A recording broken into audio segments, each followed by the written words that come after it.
Halo kawan peneliti. Perkenalkan kami dari tim Matematika SMA YPS Sorowako yang beranggotakan saya Alina Pailongan Dan saya Denika Papatasi. dan kami akan mempresentasikan hasil penelitian kami yang berjudul Analisis Komparatif melalui Uji Perbedaan dan Pemodelan Regresi Kualitas Biji Nikel di Sulawesi dan Maluku. Seperti yang kita ketahui bahwa pemerintah sekarang sedang menggiatkan program hilirisasi yang terfokus pada tambang nikel. Di Indonesia ada dua wilayah yang memiliki kadar nikel terbesar, yaitu Sulawesi dan Maluku. Sehingga kami memunculkan solusi matematika, yaitu berupa uji komparasi untuk membandingkan kadar nikel di kedua wilayah, serta regresi linear untuk membuat model matematikanya. Adapun rumusan masalah yang kami kemukakan, yang pertama, apakah ada perbedaan yang signifikan secara statistik antara rata-rata kadar biji nikel di wilayah Sulawesi dan wilayah Maluku? Dan yang kedua, bagaimana model regresi linear sederhana dapat menggambarkan dan memprediksi hubungan antara cadangan biji dan kandungan logam nikel di masing-masing wilayah. Hipotesis kami yang pertama itu berhubungan dengan uji komparasi dan yang kedua berhubungan dengan regresi linear.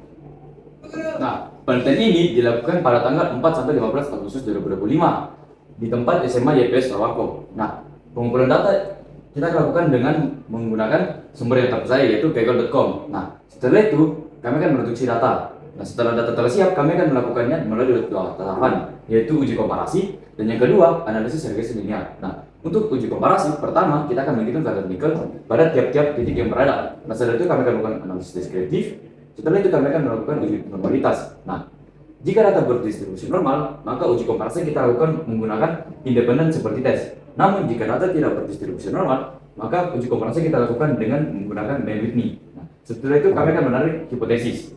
Nah, untuk analisis regresi linear sendiri, pertama kita akan menentukan variabel dependen dan variabel independennya. Setelah itu kami akan melakukan partisi data berdasarkan wilayahnya. Setelah itu, kami akan melakukan uji regresi dengan bantuan aplikasi JSP. Nah, setelah itu, kami akan melakukan pemodelan regresi linear. Dan setelah itu, kami akan menarik hipotesis. Dan setelah hipotesis kami temukan, kami akan menarik kesimpulan. Nah, untuk hasil analisis deskriptif, kita lihat bahwa kadar nikel pada kedua wilayah memiliki rata-rata yang tidak jauh berbeda. Nah, begitu pun dengan berikutnya yang memiliki bentuk yang cenderung sama, meskipun pada kedua golongan memiliki data pencilan yang sama. Nah, untuk hasil uji normalitas, kita lihat bahwa kadar nikel pada Sulawesi itu 0,071 dan Maluku 0,167, yang dimana kedua wilayah ini memiliki kadar nikel yang lebih besar dibanding 0,05, yang berarti data berdistribusi normal.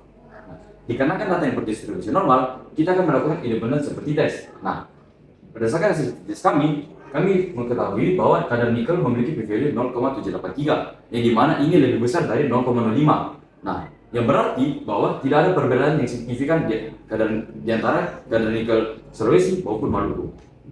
Nah, untuk hasil analisis regresi linear, kita lihat bahwa koefisien determinasi pada wilayah Sulawesi dan Maluku sangat mendekati angka 1, yang dimana data ini bisa kita gunakan untuk pemodelan regresi linear. Setelah kami melakukan pemodelan regresi linear, kita lihat bahwa ketiga gambar tersebut memiliki pemodelan yang cenderung sama, terutama pada nilai betanya yaitu 0,0212. Nah, hal ini sangat memperkuat hasil uji komparasi kami sebelumnya, dan juga dikarenakan koefisien betanya yang cenderung sama dan tidak sama dengan 0, maka variabel independen sangat mempengaruhi variabel dependen pada penelitian ini. Adapun kesimpulan yang bisa kami ambil adalah tidak ada perbedaan signifikan rata-rata kadar biji nikel antara populasi di Sulawesi dan Maluku. Yang kedua, variabel cadangan biji berpengaruh signifikan terhadap kandungan logam nikel. Adapun saran yang kami berikan dapat berguna bagi pemerintah untuk meningkatkan program hilirisasi tambang nikel di Indonesia.